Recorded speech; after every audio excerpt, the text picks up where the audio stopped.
Welcome, everyone. My name is Jessica Pierce. I am a senior site manager here at the National Council of Juvenile and Family Court Judges. We provide training and technical assistance to juvenile drug treatment courts all around the country. And you are participating in our Tune In Tuesday series, which has been a series of webinars throughout the year where we've talked about different topics and taken kind of a deeper, closer look at things. If you joined us in September for our last Tune In Tuesday, I guess maybe that was October, we talked about natural incentives and really helping kids make connections between behaviors and outcomes. And so today we're going to talk about one of the ways that we are monitoring youth behavior, which is via drug testing. And drug testing is a really important component of all of our treatment courts. But I feel like for folks in the juvenile world, you get maybe a little bit less training on this than some of the folks in the adult world. We always have lots of sessions at the national conference on it, but I know it's hard for folks to get there. So I am so excited that we have Paul Kerry here with us. He is really the person who has spent the better part of 3 decades now thinking about drug testing in drug courts. I know, can you imagine, Paul? And he's the guy who really has dialed this in. And so, he's written extensively about it. He talks about it. And he has agreed for a special double-sized Tune In Tuesday today, where we're going to spend the next 2 hours with him, and he is really going to walk us through everything we need to know about drug testing and how to use that information in the most effective way in your programs. And so I am just so thrilled to welcome him here and turn things over to him. So Paul, I'm going to let you take it away. Thanks so much. Thank you, Jessica. Hello, everyone. Again, my name is Paul Kerry, and I'm broadcasting to you from my home in beautiful Columbia, Missouri. Welcome to the presentation. It says on the calendar it's winter and almost Christmas, but here in Columbia, we're going to get almost to 60 degrees today, so it sure doesn't feel like it. Thank you all for joining me today, and thank you for sharing your valuable time with me. It's most appreciated. Today's presentation is going to be a comprehensive review of drug testing best practices. As Jessica indicated, we're slated for a 2-hour meeting here, so everybody needs to get comfortable. And if everyone is ready, let's go ahead and get started. Now, this particular presentation is focused around best practices that originated from this document here, and that is Volume 2 of the Adult Drug Court Best Practice Standards, Volume 2, published by the National Association of Drug Court Professionals. And so some of you right from the top may be going, now, wait a minute here, we practice with juveniles. Why are you using the adult drug court best practice standards as a template for this particular discussion? And so I've sort of outlined your questions here. So why is this training using adult best practices for drug testing when our court handles primarily juvenile caseloads? What does the research tell us? What are the differences in drug testing best practices between adults and juveniles? And so, I basically had the same questions as you do. And so I went to the most recent research. I reached out to some of my colleagues who are familiar with best practices in drug testing in a juvenile population. And what I found was that there is nothing in the research currently that contradicts the best practices for adults. Now, I suspect there are some, but rather than to speculate as to what those may be, what we're going to do is we're going to review most of the practices that we use in an adult population, because we don't have any research that tells us specifically that the things we use in adult populations are inappropriate, or the research does not support them in a juvenile population. As I say, I suspect there are some differences, and I think as we move further out into the practice and as we get more research in this area, we may be able to fine-tune our drug testing practices in a juvenile population. But we simply aren't there yet in terms of being able to say specifically what it is about a juvenile population in terms of abstinence monitoring that is different from an adult population. So I wanted to start at least with there. Before we get into the actual best practices, I want to do a couple of things about just talking about describing some drug testing basics, sort of bring us all together onto the same page. And certainly one of the things that we have to ask ourselves is why we spend in a treatment court, why we spend so much money and so much time doing drug testing of the clients and abscess monitoring of the clients that we service. Well, certainly we hope that the mere fact that we're doing drug testing scares the bejesus out of at least a few kids and acts as a deterrent. Clearly, we want to identify those individuals who are remaining abstinent so we can incentivize, we can reward that behavior and promote it. But even though it's the third bullet may actually be the one that's most important. If we assume that all treatment court programs have a limited set of resources, both in terms of human resources, how many people we can throw at a problem, and financial resources, how much money we can spend with a particular problem. Then bullet number 3 is perhaps the most important reason that we do abstinence monitoring through drug testing, and that is to identify those folks who have relapsed or are continuing to use prohibited substances. Clearly, the way that that's important is that we can rapidly intervene to change undesired behavior, and it makes a more efficient utilization of the limited resources that we have in our treatment court programs. Clearly, abstinence monitoring through drug testing provides incentive and a support and accountability. And in many cases, the drug testing that we do in a juvenile treatment court frames many of the sanctions and incentives that we end up using. I want to spend a couple of minutes talking about the specimen of choice for court-mandated drug testing. And as we have gotten into the pandemic and as the pandemic continues, there's been a lot of movement in terms of what courts choose to monitor their participants, particularly when the goal is to limit the access or to limit the interaction between staff and collectors and the populations that we serve, the juveniles that we need to drug test.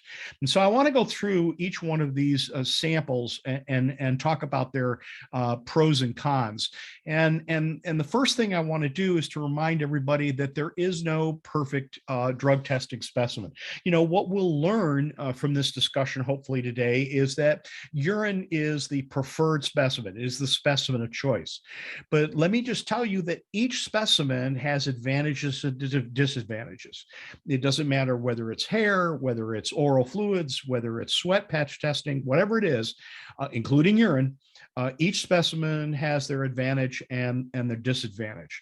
And so it's important as you choose the specimen of choice for your programs that you weigh the advantages and disadvantages to determine what's best in terms of your program for monitoring your population. The other thing that's important to understand is that each one of these specimens takes a slightly different picture of someone's drug use behavior. And the reason that I throw that up is because it's important to understand if you're using more than one specimen. So let's say you're using urine and oral fluids or urine and hair or whatever it is, that the potential exists when two different specimens are being used, that you'll end up with discrepant results. One specimen says positive, another specimen says negative. That does not mean that either one of those two specimens is giving you the wrong result. It may simply mean that the one specimen that gave you the positive and the one specimen that gave you the negative may have taken a different slice of time in terms of someone's drug use behavior. And so from a physiological standpoint, the fact that it was found in one specimen and not in another may be perfectly reasonable. And so if you get discrepant results, don't just assume that one of those results is somehow incorrect or wrong. And then basically that's kind of what I've said. Doesn't mean that discrepant results are indicative of incorrect or wrong results. And because they capture a different usage periods, discrepant results may be accurately reflecting someone's drug use behavior. All right, so let's talk about some specimens and provide both the advantages and disadvantages. So let's start with urine, which I've already stated is the specimen of choice in a criminal justice context for absence monitoring. Urine is generally available in large quantities. It provides detection of both recent usage, but also past usage. Many of the specimens that we'll talk about later on don't really get a good sense as to past usage. Urine gives us both a picture of recent and past usage. We are able to detect the parent drug and the metabolites, the breakdown products of those components that are prohibited by the court. Because physiologically urine is a concentrated sample, urine is concentrated by the body, drugs are generally easily detectable. Because we've got years of experience with urine, we have the options of both doing lab-based and on-site testing, depending on which is more appropriate for your particular court setting. And because we've been using urine for decades and decades, all of the forensic criteria, the quality control is all standardized and supported and researched. And so it's passed the scrutiny of the legal community for solid evidence of absence monitoring and thus case adjudication. Disadvantages include the necessity to witness the collection of the urine sample, and so it requires gender-same collections. Urine is susceptible to tampering, most commonly by dilution, pre-collection hydration, drinking of lots of fluids. We'll talk about that in some depth. Drug concentrations in urine are influenced by fluid intake, and so we'll discuss that as well. And that urine concentrations or drug levels in urine are really of no interpretive value. In other words, if you have a urine drug concentration, you can't use that to then extrapolate and say, well, this was the last time this individual used, or well, this is chronic usage, or this is occasional usage, or whatnot. Breath testing right now is only applicable to alcohol. The advantages include portable devices, generally easy to use, excellent approach for alcohol surveillance, particularly during non-governmental hours. I know this is going to come as a shock to everybody within the sound of my voice, but your participants used prohibited substances other than 8 to 5 Monday through Friday. And so therefore, having the ability, if alcohol is a drug of choice, having the ability to monitor at non-governmental hours on weekends or holidays or after hours when relapse is maybe more prevalent than during 8 to 5, then obviously you can use these portable devices for unannounced field visits. Disadvantages include most of these devices require a pre-test waiting period. And what I mean by that is that you observe the individual to make sure they don't put anything in their mouth that might potentially contaminate the reading of the breath testing device. And that many of these devices require periodic calibration. It's not like you just buy this device and you use it and it's good forever. Most of these devices require some sort of periodic calibration to make sure they remain accurate and reliable.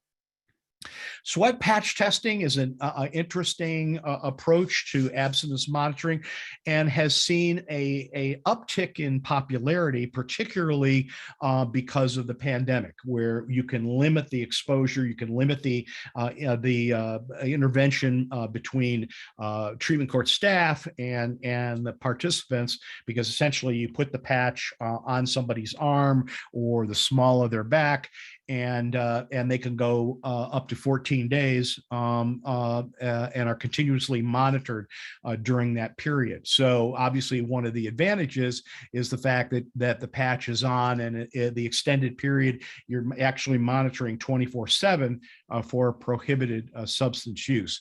The patches are relatively tamper-proof. The if you look at this Band-Aid-like device and you see the clear material over it, that pretty much is a lot like a security seal that you might put on a urine sample. If somebody tries to peel that away or to remove it in some way, it just splits up and fragments. And so tampering would be obvious. It's non-invasive, so you can use cross-gender collection. And because it's on 24/7, it's a nice adjunct to therapy because it's a deterrent for use of drug use, because it's sitting on the body, and people know that if they use drugs covertly, that it will be detected. Disadvantages include poor past usage. Basically, what I'm saying here is the clock starts ticking once the patch is applied. So when the patch goes on, then we start actually monitoring the individual for substance use. The patch doesn't have a particularly good record of detecting past usage. Limited collection devices and testing laboratories. The patch application itself requires that the collectors, or the people that are actually applying the patch and then removing the patch, are certified. There are actual classes that should be taken, tests that should be patched, because if the patch is going to become compromised, if the patch is going to become artificially or environmentally contaminated in some way, the step at which that's going to occur most likely is when it's applied or when it's removed. And so the applicators of the patch need to be certified, need to hold a certification to perform this activity. Limited drugs detected by the patch, and obviously no on-site testing of that particular approach to absence monitoring. Hair testing advantages include an extended detection window up to 90 days. It's non-invasive, and so cross-gender collections, males can collect the hair sample on males or females, and vice versa. Reduce specimen tampering, and there's no poppy seed interference like there is with urine. Certainly, the disadvantages include the inability to detect recent drug usage. And what I mean by that is, let's say someone uses a drug on day one. It takes 10 days or 2 weeks for the hair shaft to actually grow out of that hole on your scalp called the follicle.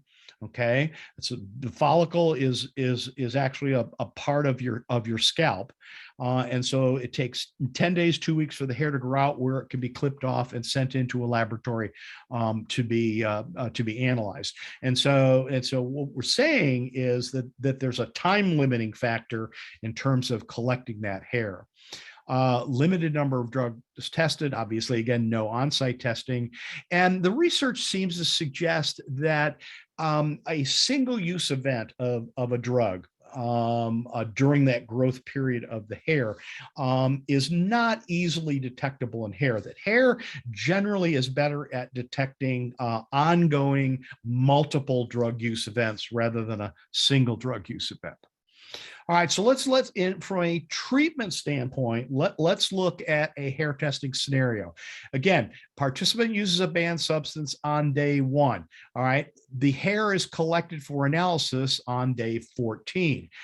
Sent off to the laboratory analyzes it, and the results come back, let's say, and you as the caseworker or the PO gets the results on day 18. And now you reach out to the participant, to the juvenile, and come into my office. We need to have a conversation, and this conversation occurs on day 20.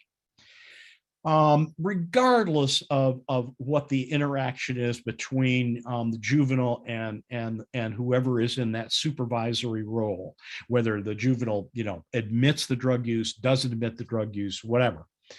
Now we're about 3 weeks out from the actual prohibited event, the covert usage of some substance that's a violation of the court rules.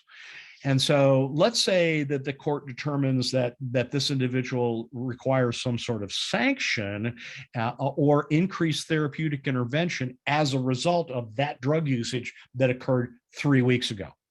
Well, we know from the behavioral modification literature that the sooner we intervene to change misguided behavior, the sooner we intervene to change behavior that has violated a court prohibition, the more likely we are to change that behavior.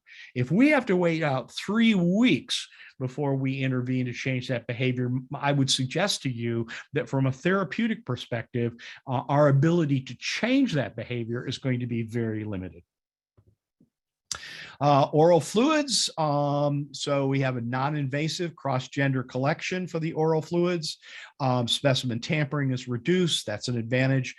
On-site testing is available, but you'll note here that I do not recommend on-site oral fluid testing. So this would be where someone has a swab of some kind. They swab the mouth of the participant who is being tested. They put it into some cassette device or some sort of tube or whatever, and then you read the results in an instant or rapid fashion. You do it right there on site.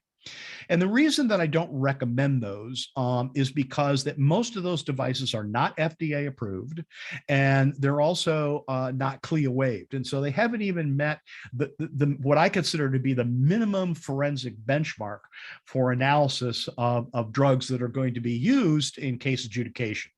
And so even though on-site swabs for oral fluids are available, it's not something that I generally recommend.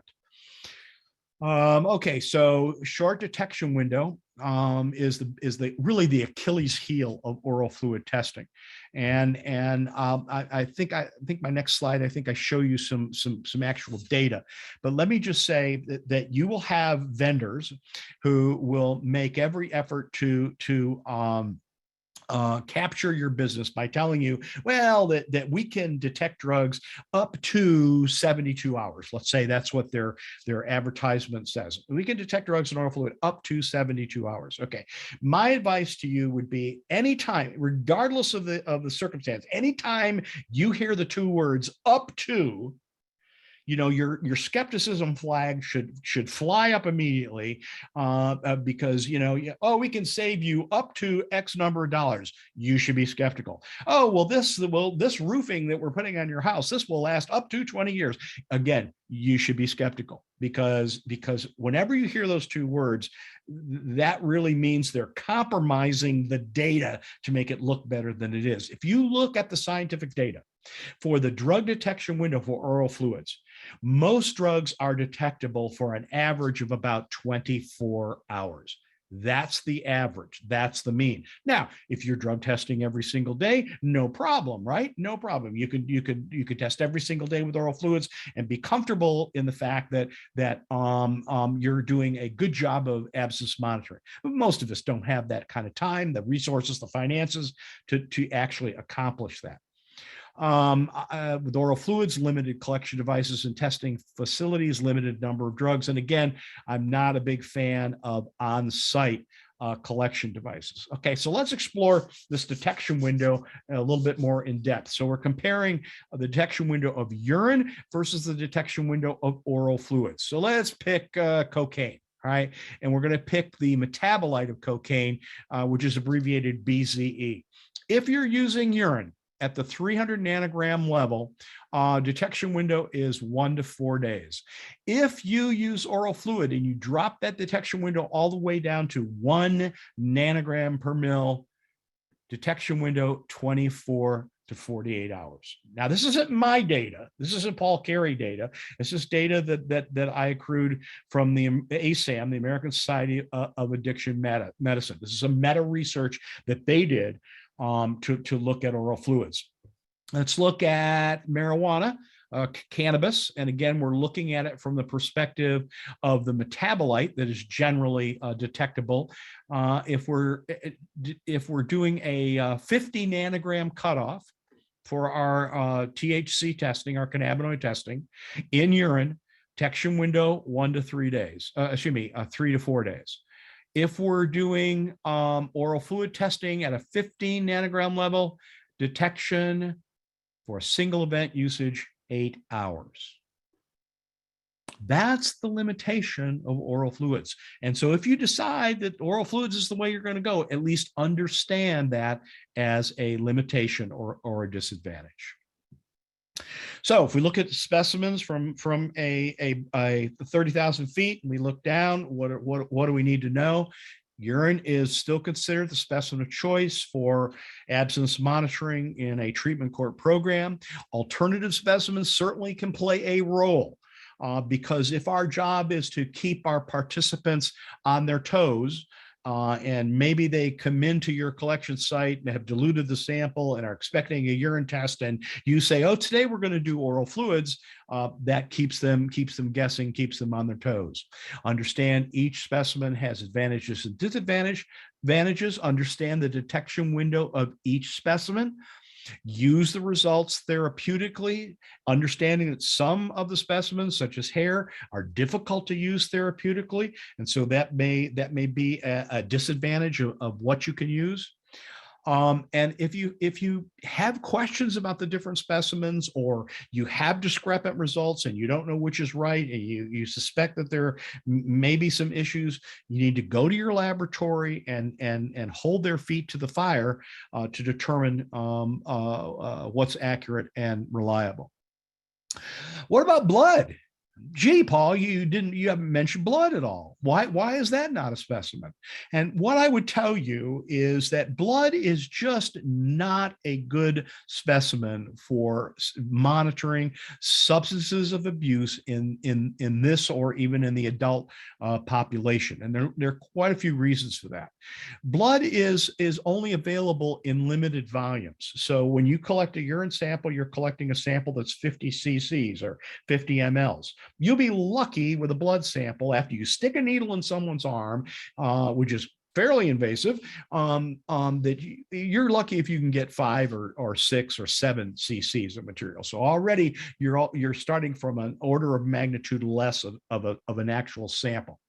Blood is a very dirty sample. It has lipids, it has proteins, it has cells, and all of that has to be cleaned up before you can do the analysis. And so in the process of when you're cleaning it up, you're also reducing the concentrations of drug in that specimen. Drugs are generally in low concentrations in blood, that the drugs have a fairly short half-life in that particular sample, and that many of the testing methods that are used by most urine screening laboratories are insufficiently sensitive for blood. And so you get lots of false negatives. So if there's a discussion in the court where one sample comes up negative, one sample comes up positive, and someone comes up with a brilliant idea that, oh, let's just settle this argument, let's get a blood sample, everyone should jump up and say no. Because what's going to happen is you're going to end up getting false results, false negative results based on that sample. And that's not going to lead you down the path toward getting an accurate and reliable results. My advice: do not use blood as a specimen for absence monitoring in a treatment court environment. All right, let's talk a little bit about drug testing cutoffs. And to remind everybody that cutoffs were not designed just to frustrate you people. That's not why cutoffs were invented or prescribed for the absence monitoring that we're doing. There are scientific purposes as to why those cutoffs have been established.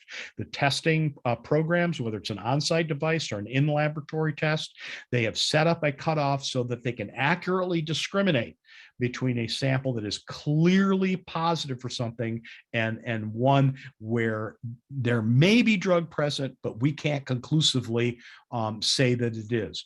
And so that leads us to the second reason why we use cutoffs, and that's to protect the rights of our clients. We don't want to subject them to results that have the potential to be inaccurate and unreliable because they don't meet an evidentiary standard or benchmark that we can rely on. And so having specific cutoffs not only guarantees that the results are scientifically accurate and valid, but they also give us the added assurance that these results are admissible in a courtroom such that we can use them for case adjudication and not have to worry about blowback to the court.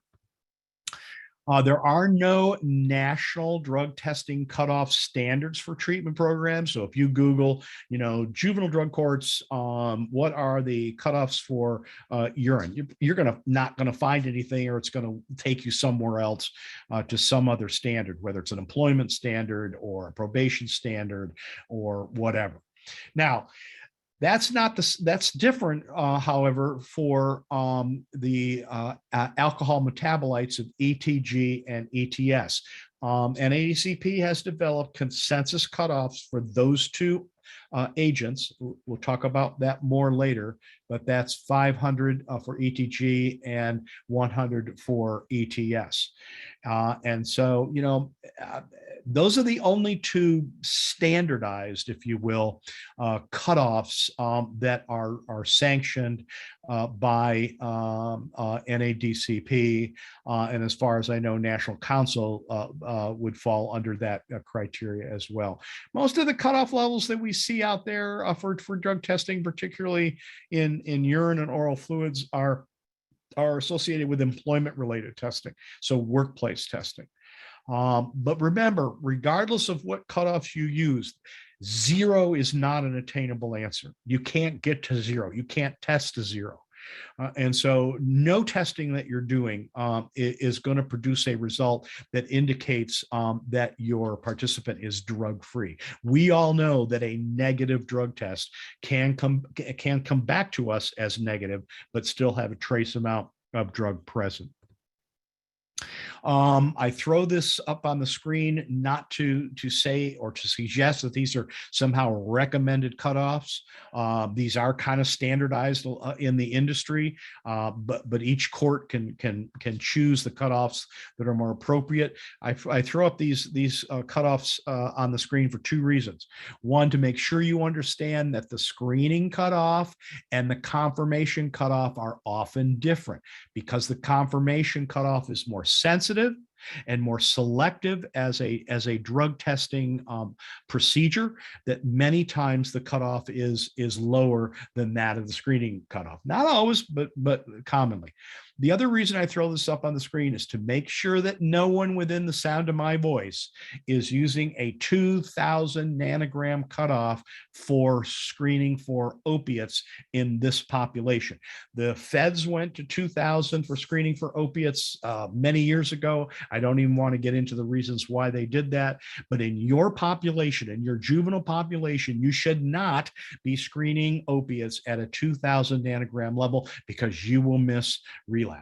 What you want to do is be screening at 200 or let's say 300 nanograms per mil in the opiate category. All right. So we finally get to the best practices. So let's get going. Best practice number 1, frequency of testing. As we know from most of our programs, there is a touchstone component of those programs that says, hey, you need to frequently test your participants for prohibited drug use. And in many cases, the frequency is never really defined. And so one of the things that has happened sort of nationally with both adult and juvenile courts is that courts tend to reduce the frequency of testing for all sorts of non-therapeutic reasons. So for instance, a treatment court may reduce the frequency of drug testing as a cost saving measure. Maybe somebody goes, my God, this drug testing is costing us a fortune. Maybe when people get into the later stages of the program, we just need to scale it on back and save ourselves some money.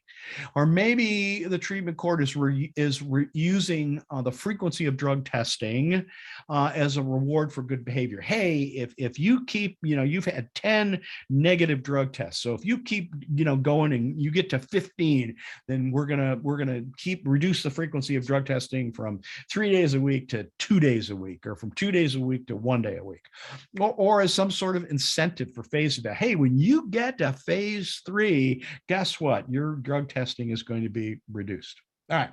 So those would be what I would describe as reducing the frequency of drug testing for non-therapeutic reasons. All right. What's happening at the same time as when people are moving through the program, from the beginning of the program to the end of the program? What services and what therapeutic processes are happening as we hope they engage in recovery and move toward some form of graduation or release? Well, it may be that as people advance in the program, maybe it is they actually undergo fewer staffings. Okay, because maybe the court feels like that people don't need to be staffed as often because they're engaged in this treatment. Maybe it's reduced time before the judge. Maybe it's reduced supervision. They don't meet with caseworkers or probation officers as often. Maybe it's a reduction in treatment sessions. They were going to intensive treatment at the beginning, but now that the things are progressing, we're gonna scale back on treatment because they're moving through the program. So the question I would pose to you is, how does the court know if these reductions in therapeutic measures has not increased the potential or the risk for client relapse? And the answer to that question is, you don't know. And so when you take away your one objective measure of abstinence, and that's drug testing, you're essentially going down a road where you are blind, or at least your ability to detect covert drug usage is reduced. At the same time, all these other measures are being reduced. So the nice folks at NPC Research out there in Portland, Oregon, decided to investigate this question. What is, if we're using urine as a specimen of choice, what is the best frequency of testing in terms of phase advancement or graduation or cost reduction or reduced recidivism? What's the ideal number of urine drug tests to achieve the goals that we're attempting to achieve in the program? And what NPC Research determined was that the best frequency was at least, using urine, was at least twice weekly. That gave programs the best success ratios for all the criteria that I mentioned. But beyond that, what the research tells us is that the testing should remain constant throughout phase progression, or as a person advances in the program. If you don't have specific phases, the process is still a continuum. And that drug testing should occur at least twice a week using urine frequency rate throughout that continuum, because you can't assess reliably covert drug use if you keep reducing the frequency of testing, because you've removed the one objective measure that you have. And so this research sort of gives us a window into what that frequency should be if we're using urine as a specimen. And what does the research tell us about that? The research tells us that the more frequent the testing is, the higher the graduation rates, the lower the use of illicit or prohibited substances, and the lower the recidivism. That's what the research tells us. But let's look beyond just what the data tells us about drug usage and recidivism. Research tells us that the participants in treatment-oriented programs perceive drug testing as critical. Now, regardless, they're going to bitch and moan about every time they're scheduled to take a drug test. But what we know, cognitively, is that they understand that drug testing is an important function for their overall recovery. Doug Marlowe gave me some data. I don't know how many of you know Dougie, but Doug Marlowe gave me some information about a probation study where they did testing twice weekly. And what they determined is that for that testing twice weekly, they were able to uncover or detect about 80% of the prohibited drug use when they were testing on a twice weekly basis. Look what happens when they dropped it to once weekly. That went down to 35%. So you can begin to get a sense as to how important it is to at least be testing, if you're using urine, to at least be testing twice weekly, and in terms of uncovering prohibited substance use. Now, this is a best practice. I understand, and I hope everybody understands that best practices are not mandates. What best practices tell us is this is what the research supports in terms of doing the best job that we can for an abstinence monitoring scenario for the participants that we serve. So these are goals. These are things to strive for. I'm not suggesting that if you aren't doing twice weekly urine testing, that you're somehow operating a bad program. That's not my intention here.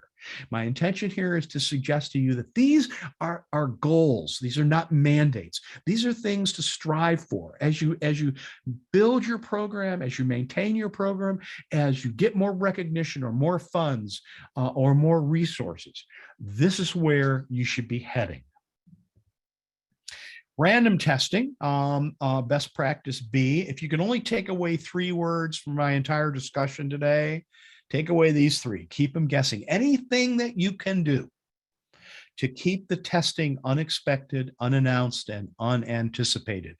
That's what you should strive for. And what the research has told us is that random means that a participant, a juvenile, has an equal opportunity to be tested on any given day. That means weekends and holidays. We know that weekends and holidays are periods of time where people think of it as a drug testing vacation, and relapse is more likely to occur during those time periods. And so random testing means equal opportunity to be tested on any given day, including weekends and holidays. That may mean somebody is tested 2 days in a row. The other thing that's important is to attempt to shrink the window between the time the participant is notified that they have to go in and have a sample collected and the time that sample is actually collected. You can't give them 24 hours. You need to shrink that window as much as you can. The best practice document for adults says for urine no longer than 8 hours, and for oral fluids no longer than 4 hours. You know, my sense would be if you can cut it down to less than that, please try to do that. Duration of testing, we sort of already addressed that. Long before treatment courts were even a vision in someone's neural cells, we know that the basic tenets of behavioral modification, that research told us that the effects of intervention should be continuously monitored. And so what we're talking about is doing drug testings, at least if you're using urine, doing drug testings at least twice a week. That way you're continuously monitoring your intervention strategies to determine whether or not they are working. You know, it's like taking somebody's temperature if they have an illness. You know, if you give them drug X and their temperature is still the same, it's still elevated, then your interventions need to change. Same way in a treatment court. If you're doing certain types of therapeutic strategies and somebody continues to use drugs, it's time to rethink the strategies. Maybe we need to change those therapeutic strategies. Relapse is incredibly difficult to predict. You know, when you think about the amount of time we actually spend with our clients versus the time that they spend with the greater population out there, then we know that it's very difficult as to how to predict and when to predict relapse. And so, you know, it's really, really important to keep those monitoring strategies, that urine drug testing, in place so that we can identify and detect that relapse or that prohibited substance use, and make corrective measures as appropriate. The reduction in services, that means the services as someone's moving through the program, comes with the ever-present risk of relapse or other behavioral setbacks. Duration of drug and alcohol testing continues until a participant is engaged in continuing care or an aftercare plan. We have treatment courts that are actually testing people after they've graduated because the participant or the court has felt that's in the best interest for ongoing recovery and success. Breadth of testing. One of the best practices in the adult drug court best practices is that treatment courts should test for a full range of substances likely to be used by the participants in your jurisdiction. And what happens here often with, I'm going to assume that most of you are working in not-for-profit organizations or publicly funded operations. And so you put an RFP out on the street for testing services from a laboratory or on-site testing services, and you get back a bunch of bids from different labs or different vendors, and you end up choosing the one that costs the least. And then you start using this 8-panel, this 10-panel test, whatever it is, for months and weeks and years, and that's all you use. And what happens is that your client population has figured out about 5 minutes after you started using these what you're testing for, so they know they can test negative or none detected if they use a drug that's not on your list. So what this best practice strives for, or what it suggests, is to at least have available to the court some additional tests beyond that 8-panel test, beyond that 10-panel test, to have available to the. Doesn't mean you have to use it on everybody, but to have it available to the court. So let me give you a couple examples. So let's say you get some subjective information that says someone is using a cannabinoid, synthetic cannabinoid, instead of, let's say, cannabis or marijuana. And so something like spice or K2 or K753, whatever it is now, and you look at your 8-panel, 10-panel, 12-panel test, and you go, oh, gee, we don't test for synthetic cannabinoids. So wouldn't it be nice at least to have available for usage a very targeted test for the synthetic cannabinoids? You don't use it on everybody, but to use on this particular individual because you've gotten information that suggests they may be using this substances or group of substances covertly. So that's the sort of the target rifle approach. The shotgun approach would be to have a more comprehensive test available. So rather than doing your 8-panel, 10-panel, 12-panel test, you get information that says somebody is using dextromethorphan as a substitute drug, and that's an antitussive that's to relieve coughs. And so you look at your 8-panel, 10-panel screen, you go, oh, we don't test for dextromethorphan. So wouldn't it be nice to have this more comprehensive panel? Again, you're not using it under everybody. You're using it only for those times when you want to expand your drug testing universe to encompass drugs that you're not routinely screening for, to determine if someone is using drugs covertly that you're not testing for, and therefore your drug detection screens are coming back as negative. What kids like? I actually have a can of each of these. I purchased these at a truck stop. I was going to pick up a rescue dog some months ago. She's adorable, and we love her to pieces. But I stopped at this trucking shop on the interstate on the way to pick up my rescue dog, and found these two products. It's stunning to me that you can actually sell a product in the United States called cocaine, but apparently you can. This product has about 300 milligrams of caffeine. A normal cup of coffee probably has about 100 milligrams of caffeine. So one of these cans has about 3 times what a cup of coffee would have. And of course, that's only if you only drink one as opposed to two or three. And of course, even though it's probably illegal where you live to sell CBD related products to minors, of course, this particular shop didn't have any problem with that. I mean, it is sparkling lemonade after all, but it does have hemp extract in this material.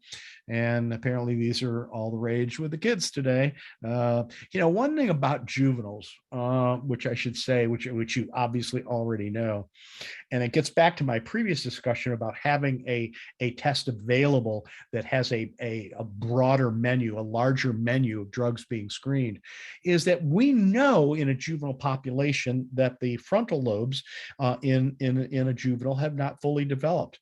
And so their risk-taking potential is off the charts. They will put anything into their bodies.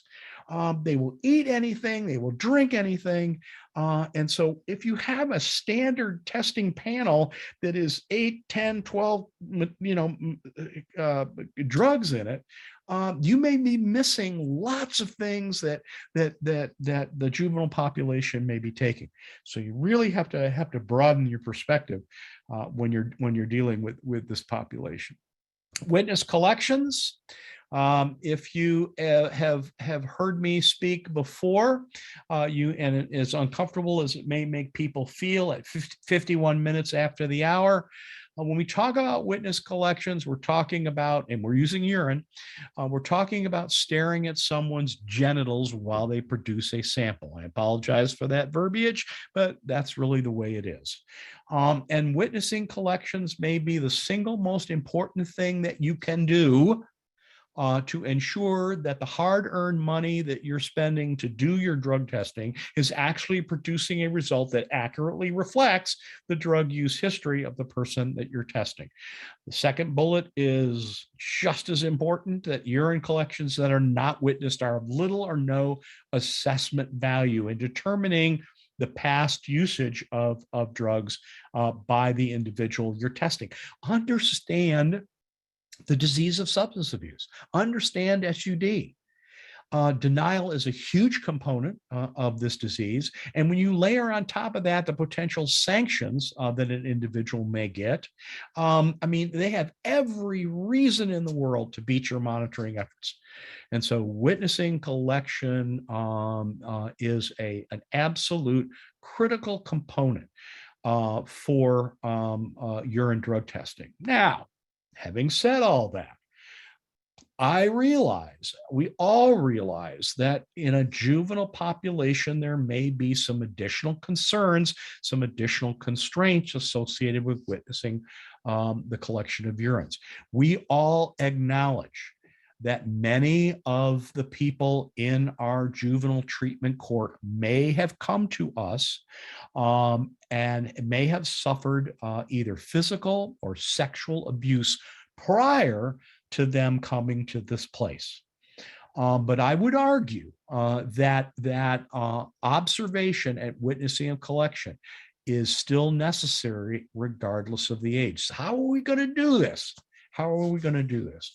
Well, the third bullet in this slide may be the most important bullet in the whole presentation. And that is that it is incumbent upon a juvenile treatment court to create trauma-informed procedures. What do I mean by that? Well, if we know the juvenile should be seen and assessed by treatment before they ever do their first drug test. And treatment drives the bus here.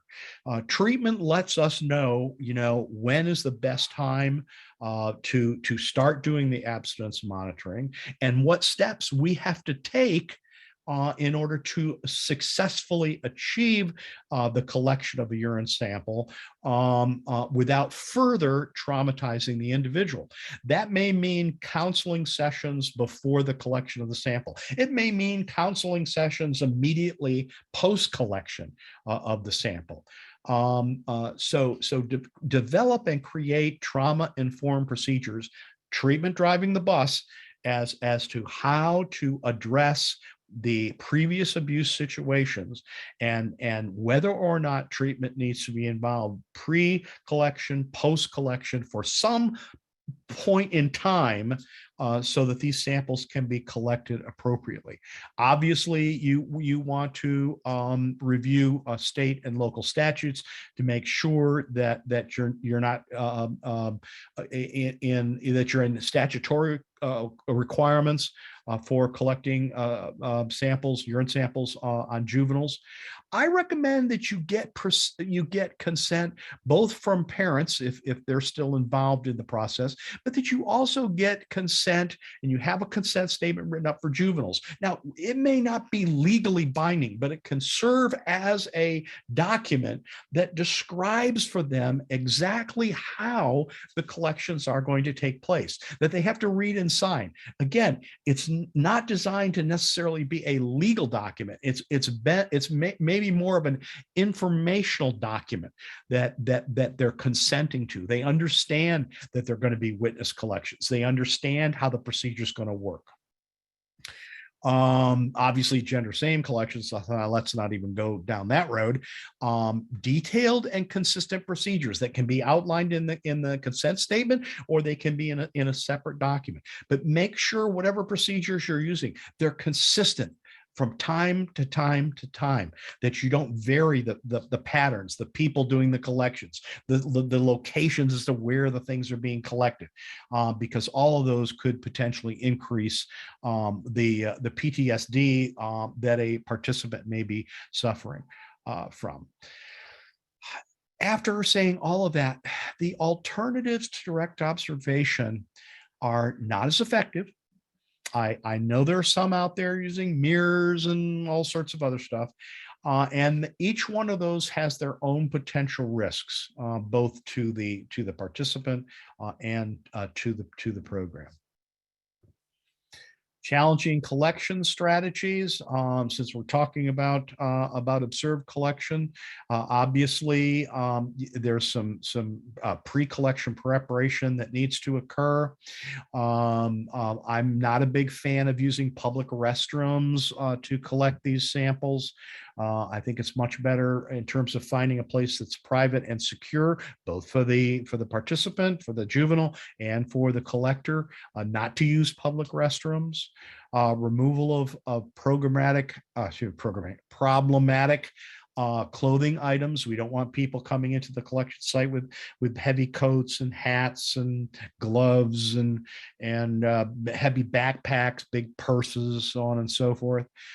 Many programs have their participants wash their hands prior to the donation, in case they think there may be something under the fingernails of participants that could be dropped into the urine to adulterate it in some way. Sure, you label the sample correctly.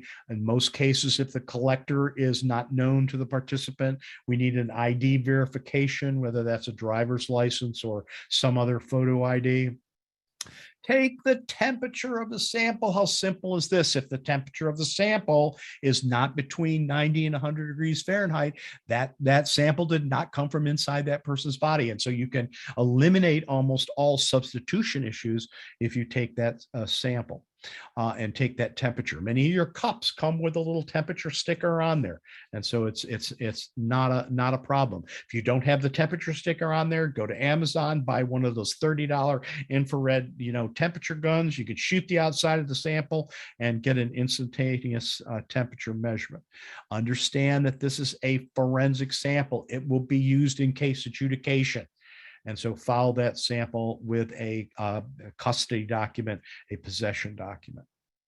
Now, so there's all these strategies that we have: witnessing collections and bluing the toilet water and having the individuals, sign a consent statement and witnessing the collection, and on and on and on and on. Clearly, these steps are designed to control the collection process in a way so that we get a valid sample that accurately reflects the drug use history of the person that we're testing. Clearly, that's a critical component. But what if I told you that in addition to preventing sample tampering, that there also is kind of a therapeutic reason for a rigorous collection strategy? And what I would tell you is that what we're doing in a treatment court is we're cutting away all the decision branches on a tree except one, and that's recovery. If your participants know they can come into your collection site, if you're doing urine testing, if they know that they can come into your collection site and give your program a bogus sample, then there is obviously there's nothing in that dynamic that leads them toward recovery and leads them to not using a substance of abuse, because they can fly under the radar. They can come in, give you a bogus sample that's going to produce a falsely negative result. So why change behavior? But if you create a program that is rigorous in terms of the collection of those samples, and your participant cannot beat your monitoring efforts, then that individual has no choice but to fully engage in the recovery process. And so don't think of these strategies to collect that urine sample as a way to shame the individual or to punish the individual sort of covertly. What we're doing is we're trying to collect a sample that gives us an accurate, reliable picture of substance usage, but also we're creating a system where they can't beat your monitoring efforts. And so therefore, they're more likely to fully engage in the recovery process. Over the years, I used to get lots of emails about drug testing, and now most of the emails I get have to do with dilute samples and low creatinines. So one of the things we did for RISE 21, which is the Adult Drug Court Conference, National Conference, is I created a 20-page fact sheet that just deals with creatinine and with dilute samples. So the use of urine creatinine concentrations for abscess monitoring in treatment courts. The website where you can get this is, of course, the NDCI website. But if you just Google NDCI hot topics, I think it pops right up. You can download it as a PDF. 20 pages long. It answers the 17 most pressing questions with regards to creatinine and dilute samples. So I'm going to go fairly quickly through the next series of slides, because literally everything you want to know about dilute samples and creatinine is in that publication. If you look at the tampering issues for urine, there's dilution, substitution, and adulteration. The most common form of tampering is by specimen dilution. So that's where we're drinking copious amounts of fluids prior to the collection of the sample. If you accept that premise as that's the number one form of tampering, then it goes without further discussion that every sample that is collected for drug detection should also be tested for creatinine. Because if you don't test for creatinine, you don't know whether the sample is diluted. And if you don't know whether the sample is diluted, you can't intervene to change undesired behavior unless you know someone has relapse. And so if they're able to submit a dilute sample that's more like water than it is like urine, produces a false negative result, you can't intervene to change that behavior. Okay, what the heck is creatinine? Creatinine is actually starts out as creatine phosphate. And every time you move a muscle, every time you contract and release a muscle, that's both a physical process, but it's also a chemical process that involves creatine phosphate. So as muscles do that metabolism thing, moving back and forth and contracting and relaxing, okay, but creatine phosphate is actually changed into creatinine. Okay, it's like there's a chemical conversion that takes place. And then that creatinine is now a waste substance that is eliminated through the kidneys via urine. What the heck does that have to do with drug testing? If you do creatinine measurements, you can determine the strength of the concentration of a urine sample to know if it's diluted, and that's really important. But also, if someone was able to somehow slip in Diet Mountain Dew into your sample cup instead of urine, guess what? Diet Mountain Dew, even though it may look like urine, does not contain any creatinine. And so if you get a big zero back from your creatinine monitoring, you have two problems. One, you have a collection process that's not rigorous enough, and you have a participant who's trying to beat your monitoring efforts. Pre-collection dilution, so the high volume ingestion of fluids is the most common way of creating a dilute sample.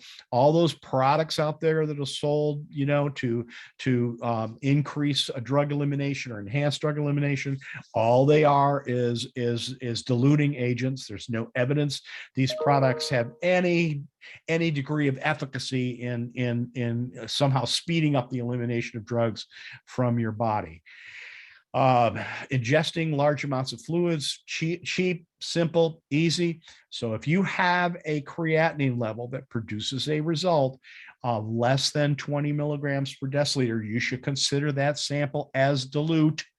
And if it's dilute, it no longer accurately reflects the drug use history of the person you're testing. Dilute samples are more like water than they are like urine. So what's the goal here? All right. So you have a juvenile who has urine in their bladder, and the drug concentrations in that urine sample are higher or greater than the cutoff level of the test. And so they're going to test positive. All right. So the goal of dilution is to drink lots of fluids, large amounts of fluid. Doesn't have to be water. It can be anything. It can be Diet Coke. It can be orange juice. It can be Gatorade, whatever. But the whole purpose is to drink enough fluid to dilute the concentration of drugs in your bladder so that now those concentrations are below the cutoff and will come back as falsely negative. Drinking huge amounts of fluids doesn't flush the drugs from your body. It doesn't speed up the drugs from elimination. All it does is dilute the concentration of drugs that are currently in your bladder that are going to test positive and are going to produce a positive result. Drinking all those fluids just lowers that concentration to produce a negative result. All right, so you say, Paul, that 20 is the sort of the benchmark or the threshold for determining whether or not a sample is dilute. So how does 20 compare to a normal urine concentration? Well, there was this nice study right here that was done in 2005, and you thought your job was bad. These researchers went out and collected urine samples from over 22,000 people.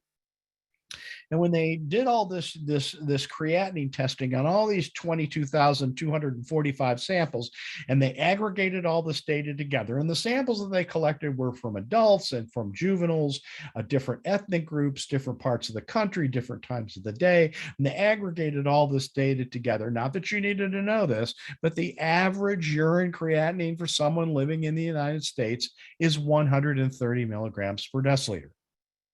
So to get to 20, you gotta work at it. It's not something that happens by accident. In fact, less than 1%, actually is less than 0.5% of the population that these researchers studied had creatinines of less than 20 milligrams per deciliter. And my guess is they're all in your programs, because it's the simplest, cheapest, easiest way to beat a drug test. Dilute samples are not commonplace in the general population, but dilute samples are significantly higher in recovery populations. Dilute samples are not normal. And so when you see dilute samples, that's nearly always an attempt by the donor to defeat your monitoring efforts by producing a falsely negative sample. So how much fluid does it take? Well, that's kind of difficult to say. partly because the creatinine level that normally is influenced by age and by gender and metabolism, by the amount of fluids regularly consumed by someone during a day, some dietary habits, occupation, yada yada yada. But if somebody said, okay, Paul, I absolutely need an answer. How much fluid does it take?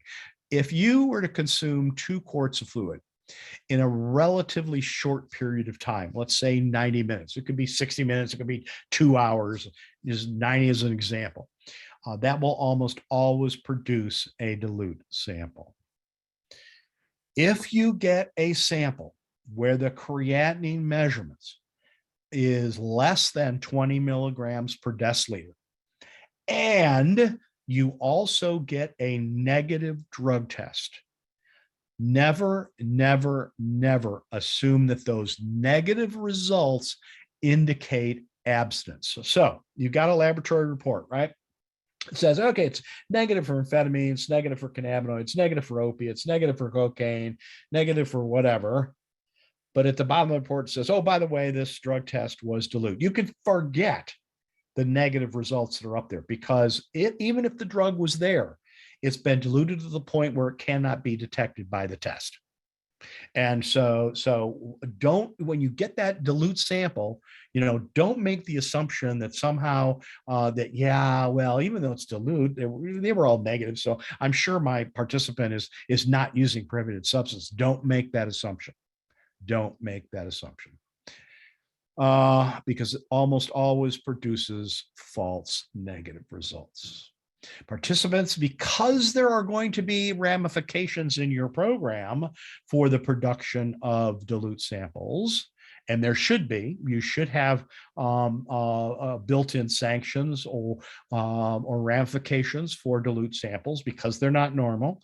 And because they nearly always indicate somebody who's trying to beat your test, participants are going to deny dilutes with the same level of intensity that they deny positives, because they know that there are going to be ramifications.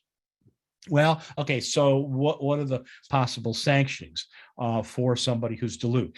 People come up to me all the time and say, well, Paul, we sanction dilutes in the same way we sanction positives. Is that okay with you? And of course, my question to them is, well, how do you sanction positives? Because that largely drives my response as to how you sanction for dilute samples or low creatinines. If we use a graduated sanctioning regime where repeat violations of court rules or mandates requires an increased severity in its sanctions, then I would say, yeah, then that's appropriate, both for creatinine sanctions and for positive sanctions. So for creatinines, maybe the first response by the court is a verbal warning from the judge. The judge reiterates that, hey, you're responsible for producing a sample that accurately reflects whether you're abstinent. If you don't do that, then we can't monitor your abstinence. We can't measure your compliance with court mandates, and so it's important that you produce samples that are valid and legitimate. Maybe if more dilutes are experienced by the court, some sort of community service. I didn't make this one up. Somebody else did, but I really like it. Have the participant write a paper on how the kidney works. Have them research it and write the paper. Maybe some light bulb will go on somewhere. Have the participant keep a fluid intake log. Increase the surveillance. Maybe do more drug testing as a response to dilute sample early in the morning, when someone normally would not be drinking huge amounts of fluids, unexpected, unannounced collections, maybe increasing supervision, increasing therapeutic response. Okay, if this individual continues to produce dilute samples, again, get treatment involved. Treatment drives the bus here. So let them confront the individual as to why it is we keep getting dilute samples, what's going on here. Loss of privileges, limited incarceration. I don't know how effective this is, in a juvenile population. But I mean, anytime someone is in jail, whether it's a juvenile or adult, where are they not? They're not in treatment. And so that's at the very bottom of the list. So summary for this subject matter: test for creatinine on every sample, incorporate creatinine guidance into your standard operating procedures and client contract, institute a dilute sample prohibition, understand that dilute samples are not normal, that they indicate that in most cases they're an attempt by the donor to avoid covert drug use detection, and use progressive sanctioning for repeat dilute samples. Accurate and reliable results. If you've been doing drug testing for any length of time, you already know that drug testing is bifurcated into two stages or two approaches. One is the screening test, which separates the samples into those that are clearly negative and those that may have reacted with the test, thus producing a presumptively positive result, and a confirmation test. A confirmation test is not simply repeating the screening test. Confirmation testing is doing a test that is methodologically different from the first test, generally more specific and more sensitive. The whole point of the confirmation test is to validate the results of the screening test. So the screening test is often immunoassay based.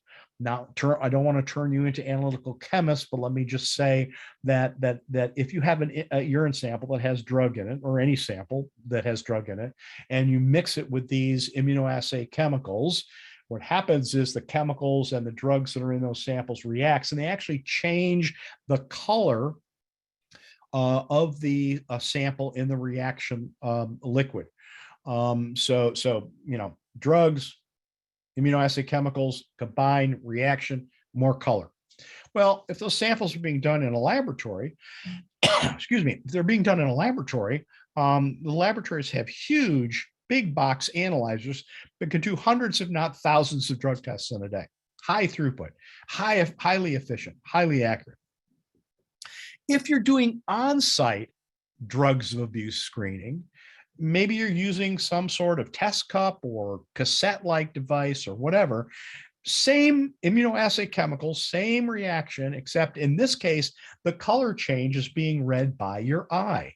Okay, you're watching a band of color disappear, which is indicative of a positive test. So same basic technology, same color change, except the color change is being read by your eye rather than by a highly efficient big box instrument of some kind.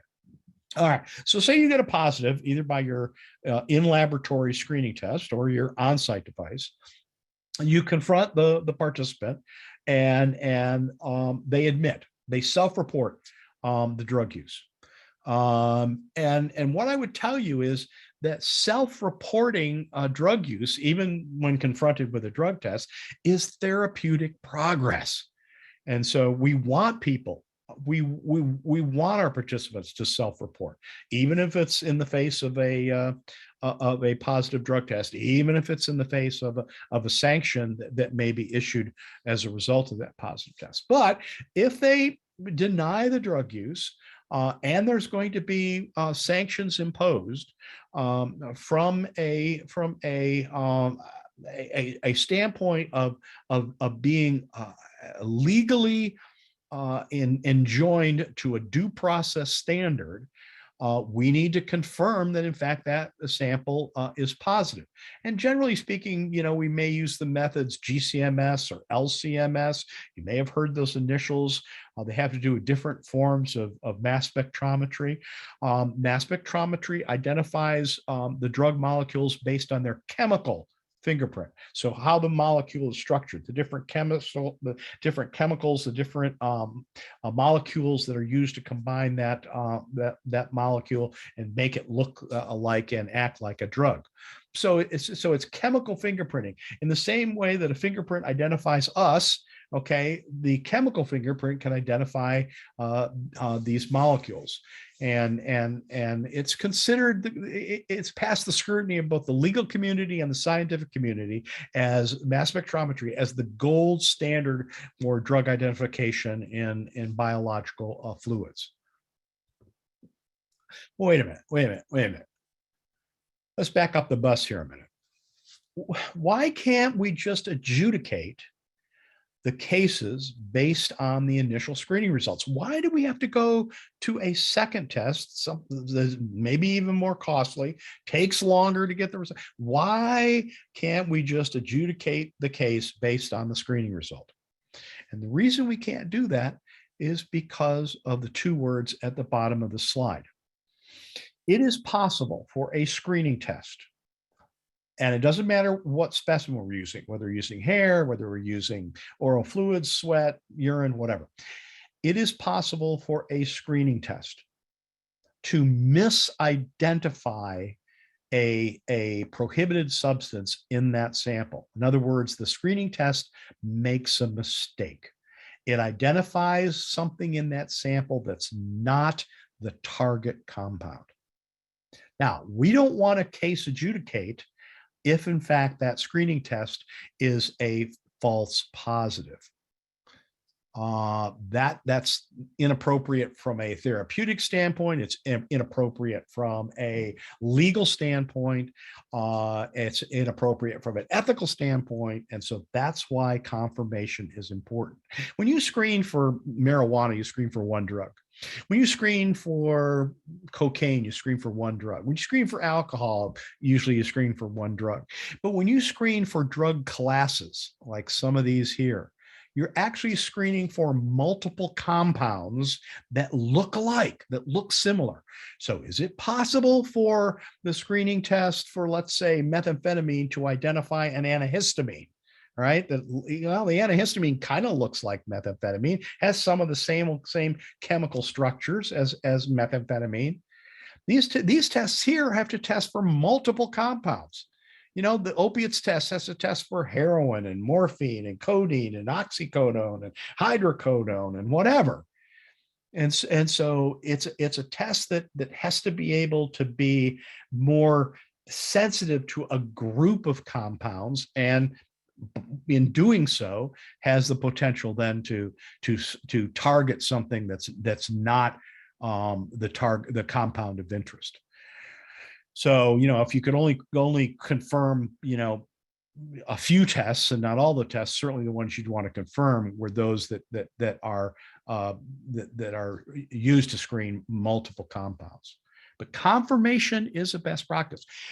99+% of all of your concerns with regards to false positives can be eliminated by simply confirming the results by a mass spectrometry technique, either LC, liquid chromatography mass spectrometry, or gas chromatography. As long as we're talking about drug tests, understand that drug tests that we are using in a treatment court community are qualitative. That means that the purpose of the test is, yes, the drugs are there, no, the drugs are not. Present, absent, yes, no. These tests were never designed, they were never intended to be used quantitatively. Okay? So if you're getting a numerical value associated with your drug tests, I'm here to give you the bad news that these urine drug levels, for the most part, are totally useless for determining drug use patterns or drug use history. So if you're asking any of these questions in your court, how positive is he or she? Are his or her levels increasing or decreasing? Is that a high level? Is he, she almost negative? Does that level indicate relapse? Why are his or her levels not going down or not going up? All of these are how much questions. And what I've told you is that these tests are qualitative, okay? Not how much, yes or no. This is probably the only slide I'm going to read word for word. Urine drug concentrations are of little or no interpretive value. The utilization of urine drug test levels by drug courts generally produces interpretations that are inappropriate, factually unsupportable, and without a scientific foundation. Worst of all, for the court system, these urine drug level interpretations have no forensic merit. There's a fact sheet for that. If you decide you want more information on the scientific rationale for not using drug test levels in drug court proceedings, you can go to NDCI, National Drug Court Institute.org, and you can download this fact sheet, which gives you additional information. The fact sheet talks both about technical issues as to why it's not appropriate to use urine concentrations of drugs to assess drug use behavior patterns. It gives you physiological reasons as to why it's not appropriate. But the whole point is to provide you with scientific rationale as to why it is not appropriate to use urine drug levels for case adjudication. And if it's not scientifically appropriate, then to continue to do it is unethical. So you can do this. What do those numbers, all those numbers mean? How can I interpret them? Or you can do this. And what I'm recommending is that you only look at urine drug test results as either positive or negative. Interpretation of drug testing results. I hate the word negative, and I hate the word negative for the reasons I've actually already told you, and that is you can't test a zero. Zero is not an attainable answer anywhere in science. Can you test a zero? So a negative drug test does not mean that no drugs are present. We all know that if we get a negative result, it may be that there are still trace amounts of drug present. So how does someone in your position interpret a negative drug test? Well, certainly you hope that a negative drug test is indicative of a client who is remaining abstinent from a prohibited substance. That's what you hope. But a single negative drug test is really not what you're looking for. You're looking for negative drug tests over a period of time with some longevity.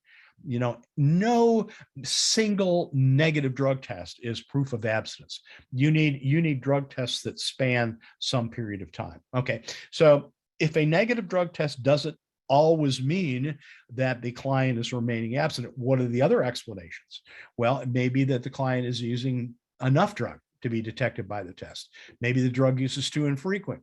Maybe the collection of the sample, whatever that sample is, was too long after the drug use event. So most of the drugs gotten out of that individual's body and is therefore coming up with a negative drug test. Maybe the sample's been tampered with. Maybe the substances that you're testing for do not include the drug the individual is taking. Maybe they're taking something you're not testing for. All of those are possible explanations for a negative drug test, besides just simply the individual is remaining abstinent. Now, I'm not suggesting you second guess every negative drug test. I'm not suggesting that you withhold rewards and incentives for negative drug tests. But understand that drug testing is just one tool that you have to assess the juvenile's compliance. You have lots of subjective information that may be coming into the court.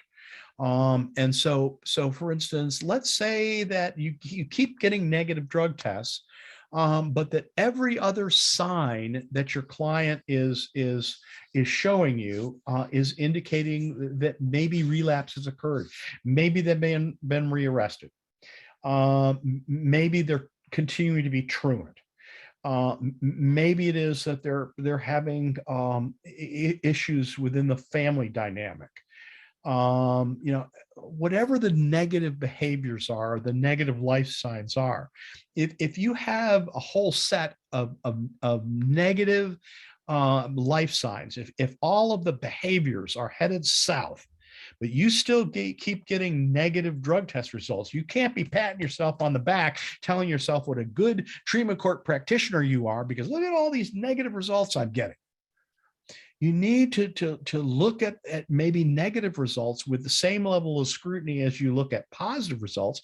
And if the negative results that you're getting and the behavioral results that you're getting don't match, negative results, oh, this is great, all the life signs this individual suck, and they don't match, then you need to start thinking outside the cup.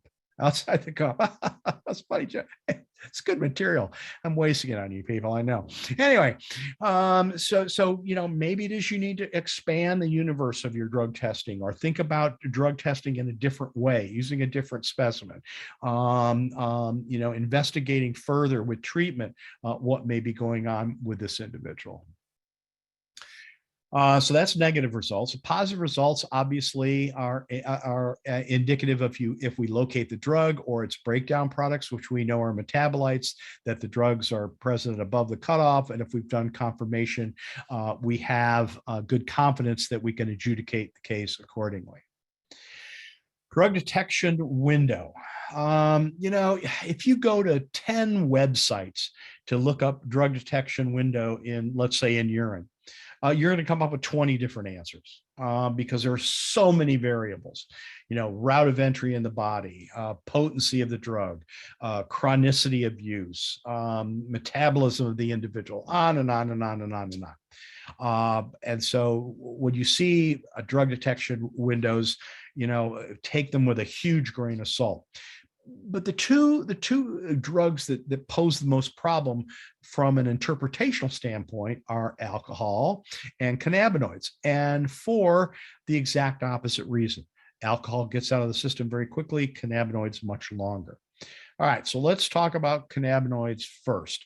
Matthew, Mark, Luke, John. Everybody thinks that cannabinoids remain detectable in urine for 30 days, right? It's gospel. And certainly your clients believe that.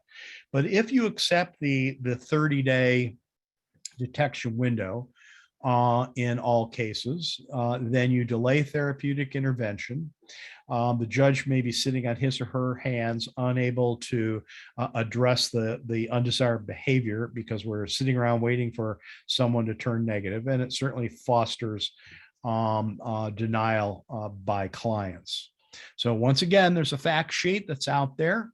It talks about the marijuana detection window, determining the length of time cannabinoids will remain detectable in smoking, in urine following smoking. Again, you can get this from ndci.org under their publications and under their fact sheets tab. This deals with regular cannabis. There doesn't deal with the high potency, waxes and oils and shatter and honey butane and whatever else that's out there. It deals with regular marijuana. And what this tells you is that the 30-day detection window often exaggerates the length of time that marijuana is detectable in urine following use. Now, you can go to the fact sheet and you can learn about heavy chronic use. I'm not going to get into that today because if you got people using marijuana in your program chronically, you got problems I can't solve anyway. But that's set aside for a moment. And I'm not trying to abuse anyone or suggest your programs aren't strong, but chronic use is a whole different ball game from episodic use or occasional use. In order to understand the dynamics in that fact sheet, you got to know what your marijuana cutoff is. So most people use either 50 or 20. So go to your testing lab or go to your on-site device and read the package insert and find out what your cutoff level is. Anyway, for a single event use of cannabis or marijuana, and you're screening at the 50 nanogram cutoff, the detection, it would be rare or unusual for someone to test positive longer than 3 days. 3 days. If you're using a 20 nanogram cutoff for a single event usage, rare or unusual for someone to test positive longer than 7 days. So this would be beyond an individual's clean out period. So say they come into the treatment court, they've been smoking marijuana for 3 years, chronically every day. So you put them into a detox period. Maybe that detox period is 30 days. When they're supposed to not use, they're supposed to, the cessation of drug use is supposed to occur once they're in the program. So this first 30-day clean out, detox period, whatever you want to call it. On day 31, there really is no excuse for them to still be positive. And 30 days is more than enough time, even for the most chronic users, to be cleaned out. So once they're starting to produce negative drug testing results, and you know that if you get a positive, that indicates a new use or episodic, now you can begin to use this 50 cutoff and this 20 cutoff and this 3-day window and the 7-day window as a pragmatic, reasonable guidance for the court to determine new use. If you have an individual who tests positive for cannabinoids that has a preceding negative test, so on Monday, you have a negative cannabinoid test at the 50 or the 20 nanogram level. And on Thursday, you have a positive test at the same cutoff. So say you're using a 50 nanogram test. You have a negative on Monday. You have a positive on Thursday. That indicates new use. Alcohol is the other one. Alcohol is the other drug that causes us concern because it gets out of the system very quickly, and the detection window is really a matter of hours. And so somebody way smarter than me decided to come up with testing for alcohol metabolites rather than alcohol as the parent drug. And that's ETG and ETS. It expands the detection window up to 48 hours. Rapid results, timing is everything. As we know from the behavioral modification research, timing is one of the most influential factors in terms of success in behavioral modification. The sooner sanctions are delivered after an infraction, the sooner incentives are delivered after an achievement, the better the results. Again, research tells us that if we get drug testing results back within 48 hours of sample collection, that we achieve the best success in terms of reducing a crime, in terms of being cost effective. That's from a study of 70 drug courts. That if you get results back in a 48-hour time period, again, this is not a mandate, this is a goal for your program, you can then therapeutically intervene to change that undesired behavior.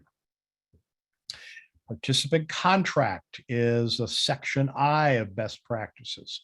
Upon entering the treatment court, participants receive a clear and comprehensive explanation of their rights and responsibilities related to drug and alcohol testing. The more specific you can be, the greater specificity that you have in that contract. Or if your contract is already too large, you create a handbook that goes along with your treatment court. But the basic objective of that handbook is to paint a roadmap for success, letting your participants know what your compliance benchmarks are, what is expected of them specifically with regards to drug testing. Outcomes are significantly better in treatment courts when courts specify their policies and procedures clearly.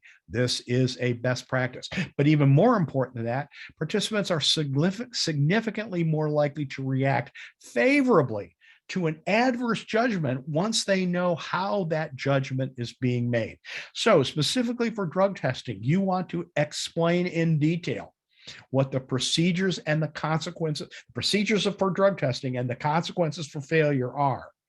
and detail that as much as you can. You want to tell them that they're going to be given for a time and one more time.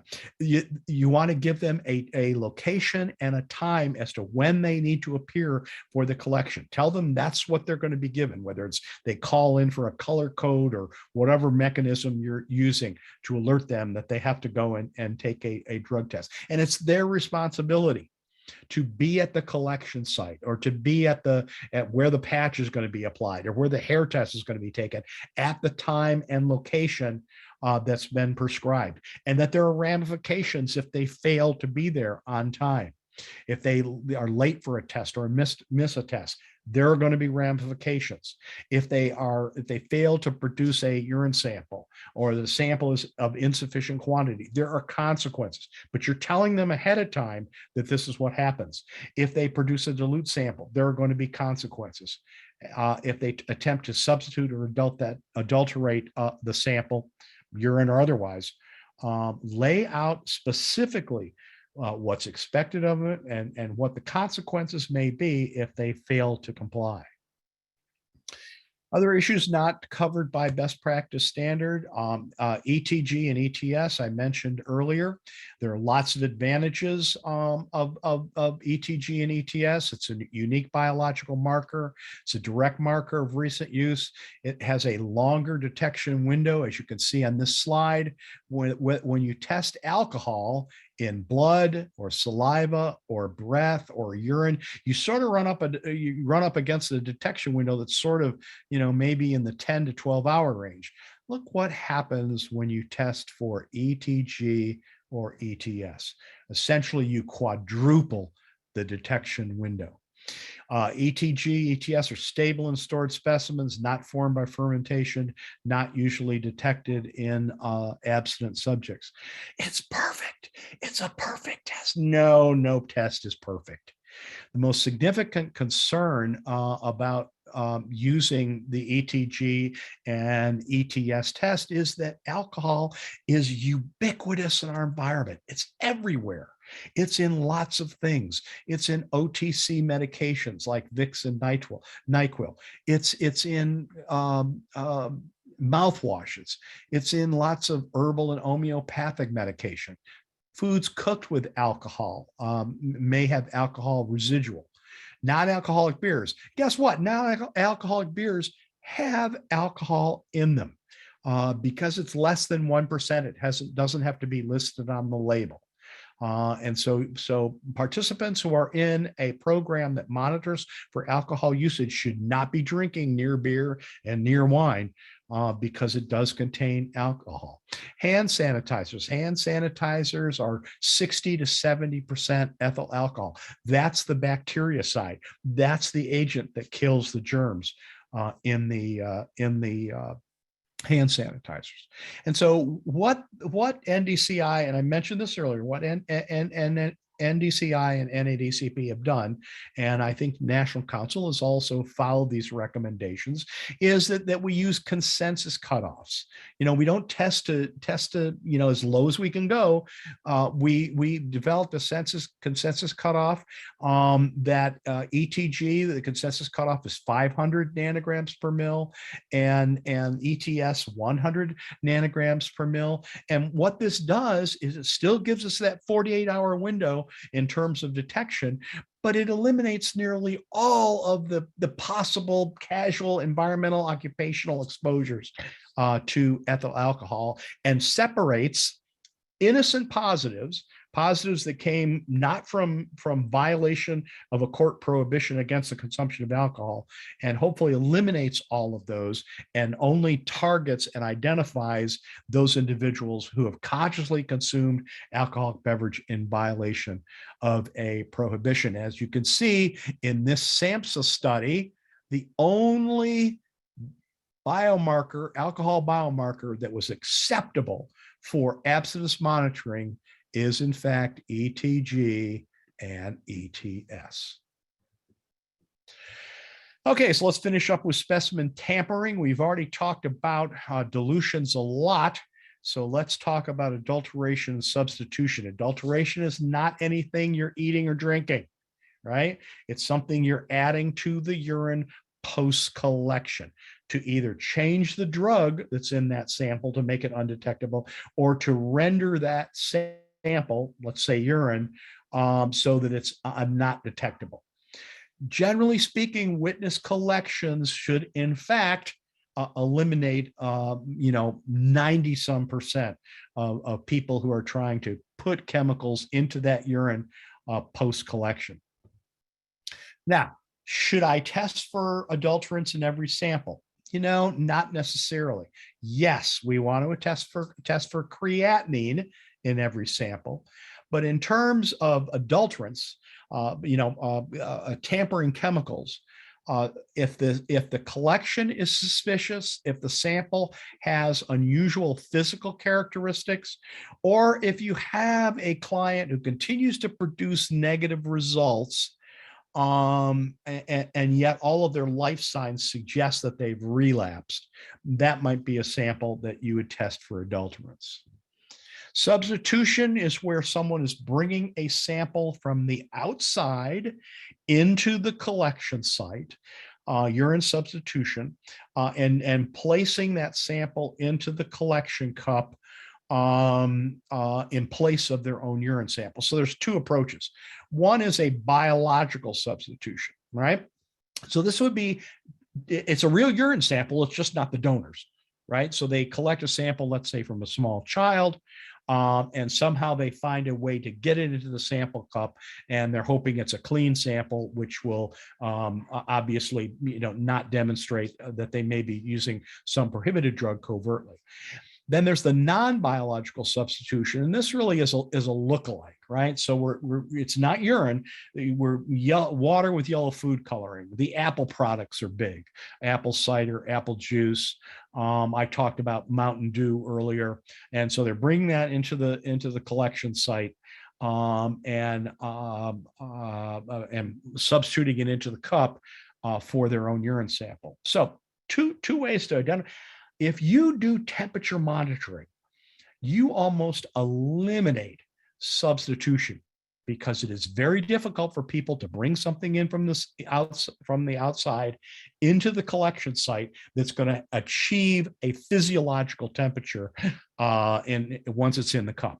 Chances are it's going to register less than 90 degrees, and you're going to know it's a substitute sample.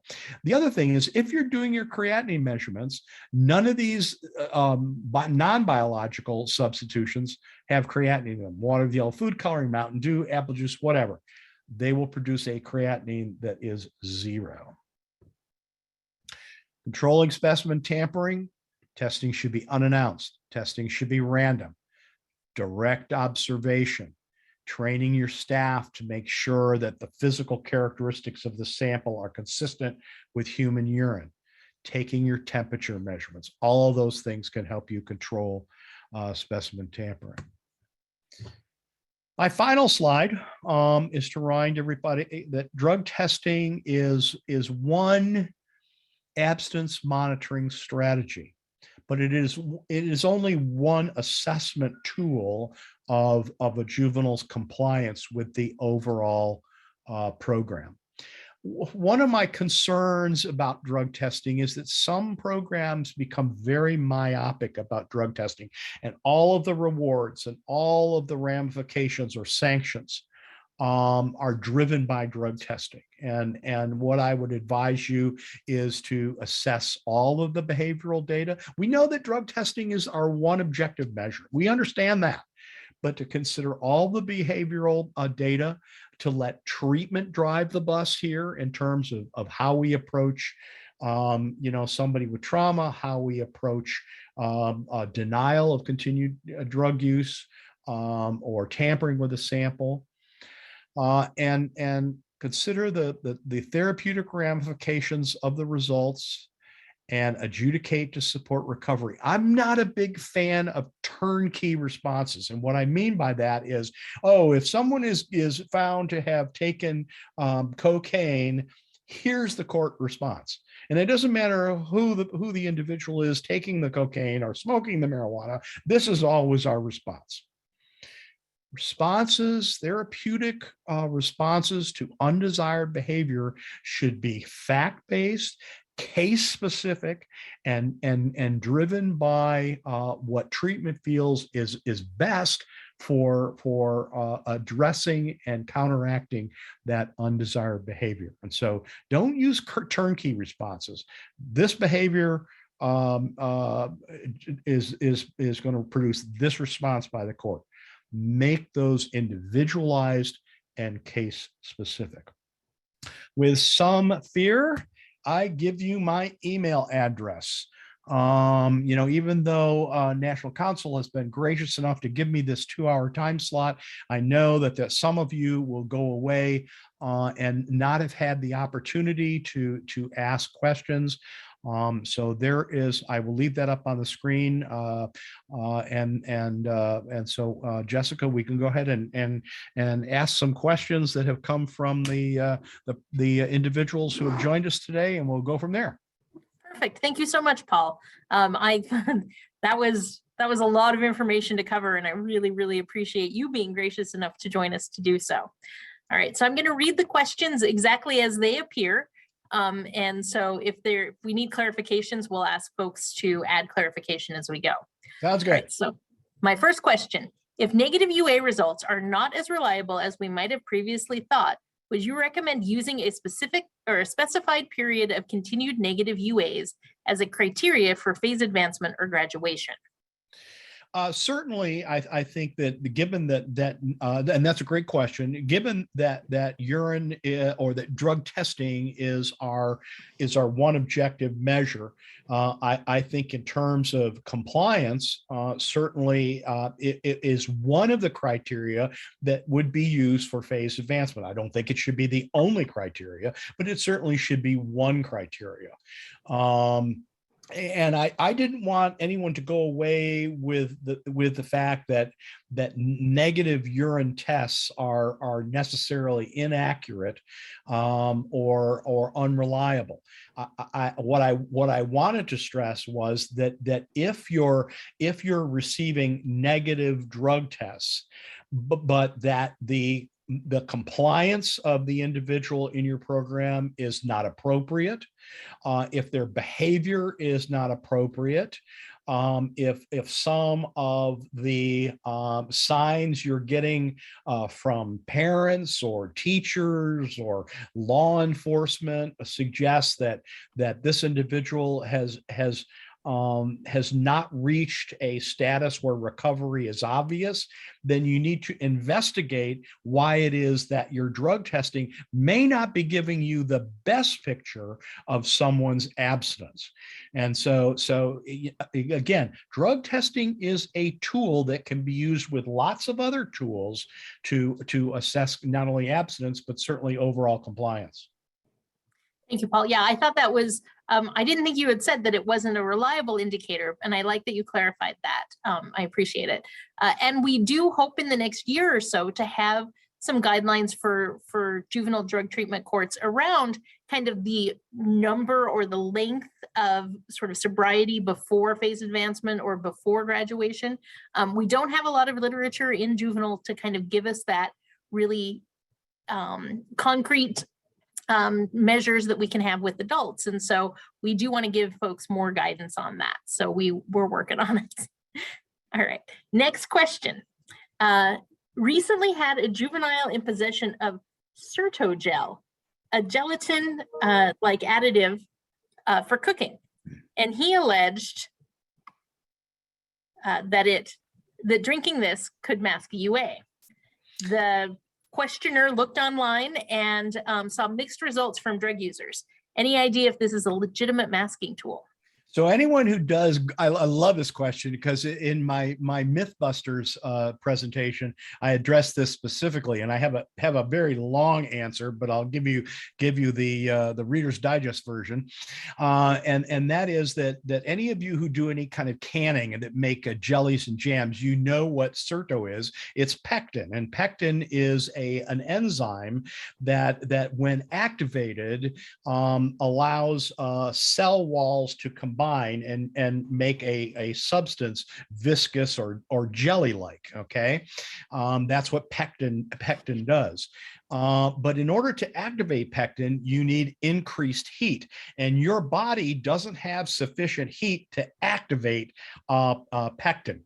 And so what the user or the juvenile was doing here is saying, okay, if I drink this pectin, it's going to make my urine thick or viscous, and so therefore that whatever technology your court is using to do drug testing, it's going to subvert that technology, that drug testing technology. When in fact, drinking Certo or drinking pectin, or let's see, Certo and there's several other pectin products. But what happens is that it really doesn't change anything because the enzyme can't be activated. And what I've noticed is, and this is kind of an aside, is that juveniles will always brag about their perceived successes. So if somebody thinks that drinking this stuff actually resulted in a negative drug test, they're going to relate it to whatever substance or whatever strategy they use. They're never going to brag about their failures. Oh yeah, I drank this product and it didn't work, so I'm letting you know that this product doesn't work. No, they're going to brag about their perceived successes, and there is no evidence to suggest that drinking pectin will change the result of a drug test. Okay. Well, and it's interesting, when you do that Google, you don't necessarily get accurate results. And it's always interesting to see the forums where drug users are sharing information with each other, where you're exactly right. They have the opportunity to brag. Yeah. All right, next question. Is there some specific research or data that shows ineffectiveness of non-direct observed UA collection procedures?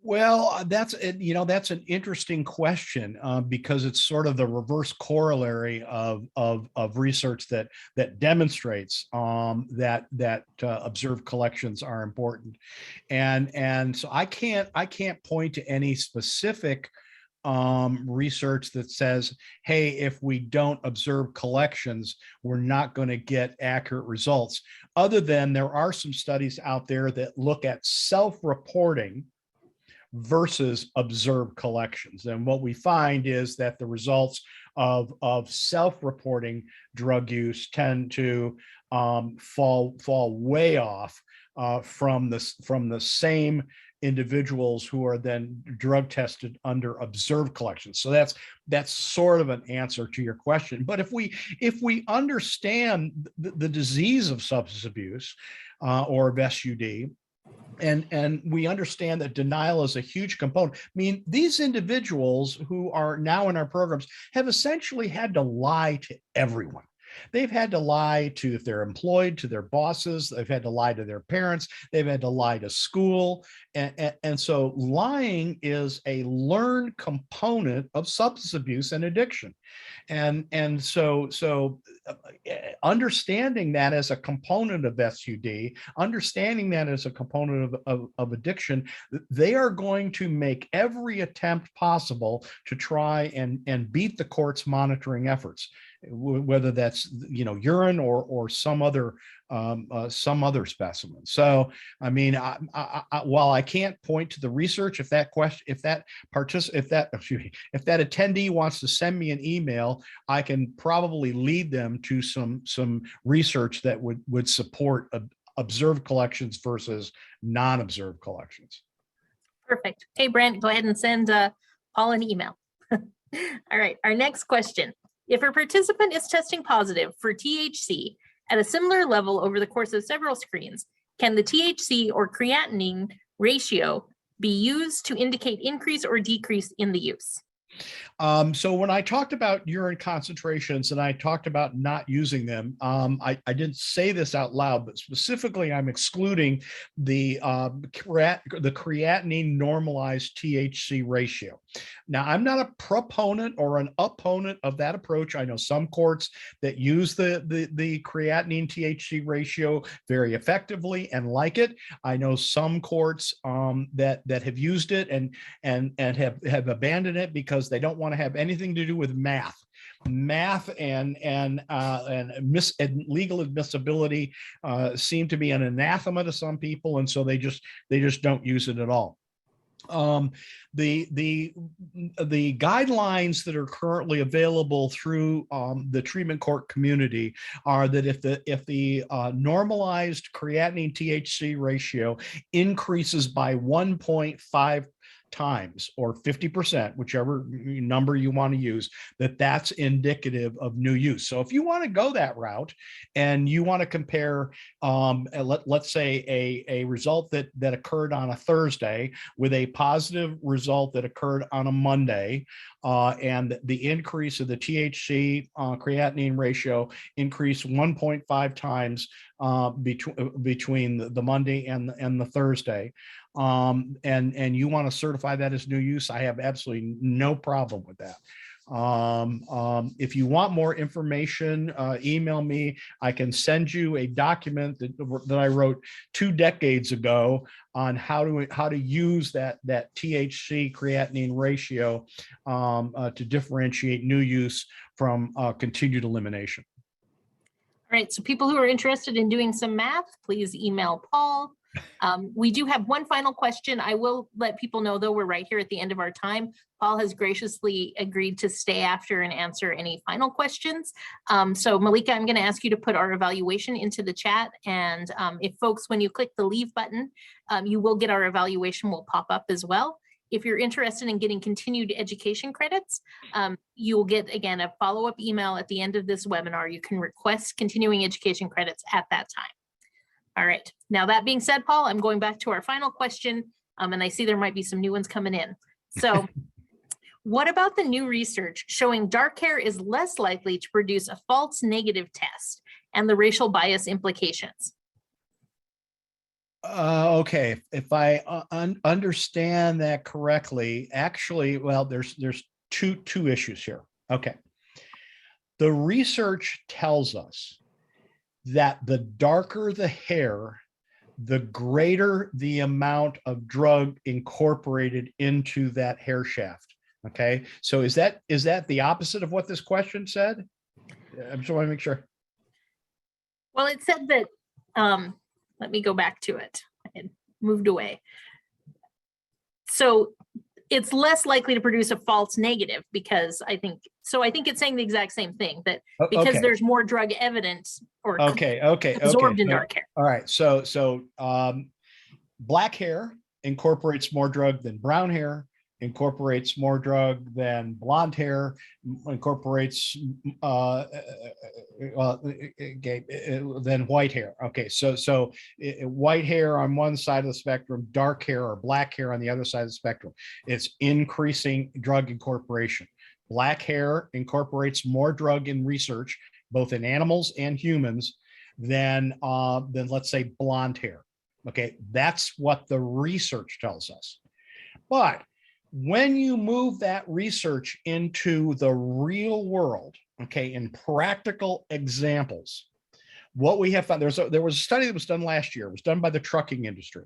And what they did was they did hair testing of a whole bunch of truckers. Okay, and then they stratified the data based on ethnicity. Okay, so let's take the average positive hair test for all of the hundreds of truckers that were in this study was 5.7%. Now that's pretty low, and it's pretty low because these people are also, because they're screened by the Department of Transportation under federally workload or federally mandated testing, because they're part of a federally regulated industry. That's why they're so low. All right, so all of the truckers that were tested in this study, the positivity rate was 5.7%. Okay. If you parse out of that the positives for those individuals who are black truck drivers, their positivity rate was 6.5%. So they were less than 1% more likely to test positive because they had black hair. So what that means is that, let's say you test 100 truck drivers, right? Less than one additional driver would have been detected because their hair was black. So even though the research tells us that black hair incorporates more drug in a research setting in both animals and humans than, let's say, blonde hair, when you bring that hair drug testing out into the real world, the actual ramifications of that increased positivity, that increased incorporation in drug into hair is less than 1%. And so, you'll have to be the person who asked this question will have to address as to whether or not they feel that's significant in terms of adversely affecting a individual in a criminal justice setting. That's really fascinating. I think that was a tricky question, and you did well with it, Paul. And it's interesting to see how the science continues to move as we go along and as we learn more things. And I really appreciate you taking that idea that comes from the research and talking about real world implications. I think that's incredibly important for everyone in the treatment courts. And realize this was a population of truckers. This was not a population of people, let's say, in probation or in a criminal justice context. But in one sense, that makes the data even more significant because this is a population that's already being drug tested, and so you're already seeing a what I would suspect is a lower incidence of prohibited substance use to begin with. Yep, that makes sense to me. That's one of the best things about a webinar is that we can have other people chiming in. Well, I'd like to go on record as thanking everybody for attending today. Have a happy holidays. Be safe. Thank you. Thank you, Paul. And yeah, I agree. Let's hope for better days in 2022. And everybody have a great rest of your year. Thank you for joining us. You'll get new information about the 2022 Tune In Tuesday series in early January. Thanks, everybody. Bye-bye. Bye-bye.